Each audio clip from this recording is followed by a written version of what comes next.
Hi students, this is Jaden. Today I'll be showing you how to download PyCharm, which is the program we'll be using to code for our CSNP this year. The first step is to go to your Canvas page and go to the course, and then go down to the PyCharm download button. It's right in the Introduction to Programming. Once you've navigated to the page, you'll see two options.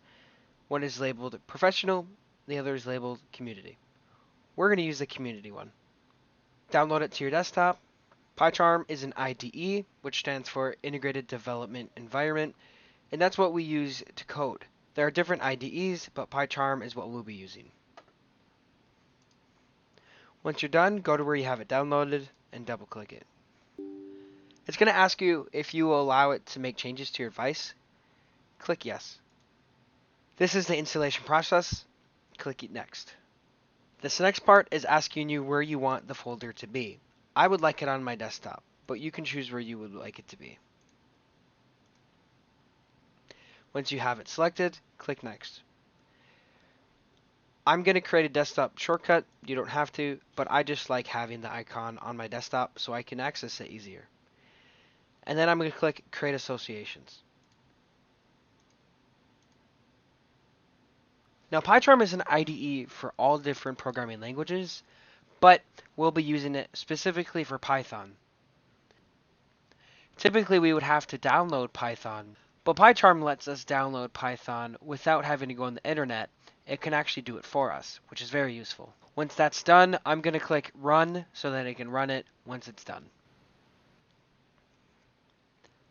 At this window, we're going to click New Project on the top.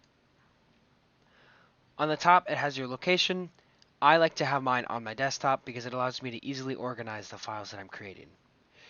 For the name, I'm just going to put PyCharm Setup. This is using camel casing. Camel casing is where there are no spaces and each word has a capital letter in front of it. This makes it easier to read, and it also allows the computer to read it, since the computer might not like spaces sometimes. You should do this a lot whenever you're doing with coding, because a lot of the IDEs and codes and things that you're using don't let spaces and different characters in. So try to use camel casing whenever you're naming your files. Next, we're going to be choosing the interpreter. This is another word for saying what language are we going to be using. Since we're going to be using Python, we're going to click Add Interpreter, Add Local, and then click down on the Space Interpreter and click the newest one, which is 3.10 for me.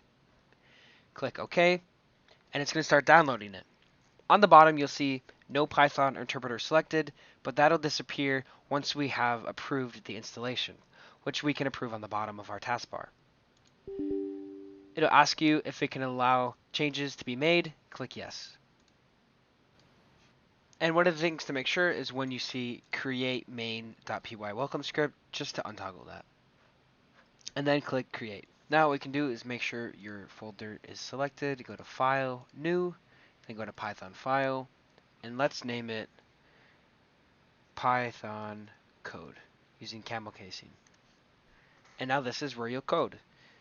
So let's start off with some simple code. Let's print parentheses, quotation mark, hello, and then quotation marks and parentheses. To run this, what we're going to do is go up here to Run, then we're going to click Run, and then select what code we want. Since we only have one file in here, we're just going to click the first one, which is Python code. Now this is your run window. This shows exactly what has been run, and it just says hello, and that's what we printed. Now if we add a new file, let's go to File, New, Python file, and let's call it New Code. Using camel casing, we can print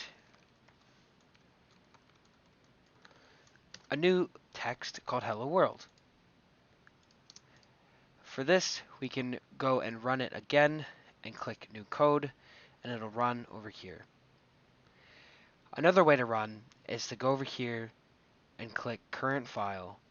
That way you can bounce between your files and just run whatever one is in there. And so whatever code you see will be ran. You can also click, for example, Python code and run that, and it'll print hello on this file, even though the file we have open doesn't say hello, it says hello world.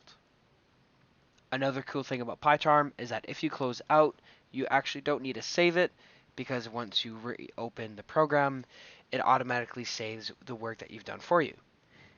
And so we have our files already here. If I were to accidentally have closed out our files, the way to get back to it is go over here to Project, and then you can double click what file you want to open. And you can have as many on the top as you want. If you want to create new projects, you go to New Project and repeat the process here. You can drop this down, but we don't need to because we already have the interpreter. And then you just click the destination and what name you want. So let's just leave it there as Python Project 1. And let's make this in the same window. Now we have this new project. In order to switch projects, there's a couple ways to do that. The first one is to go to File, and you can open Recent and see the different ones you have. So let's have PyCharm setup, and then now we have our code. Otherwise, we can exit and just open up the folders we have for the projects. So we have two folders right here for the projects. That's Python Project 1 and then PyCharm setup. Python project doesn't have any code in it, so we could always move the code over here into our other folder and open that code.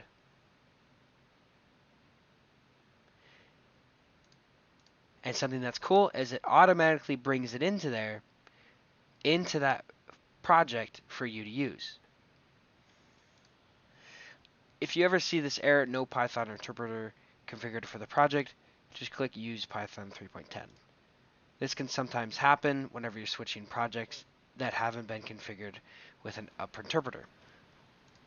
Now, if you ever have any questions, feel free to email me or Sam, or just attend our student hours. We will be happy to help you out. Now, this should be all that you need to start coding. Thanks for watching, and I hope you have a great rest of your day.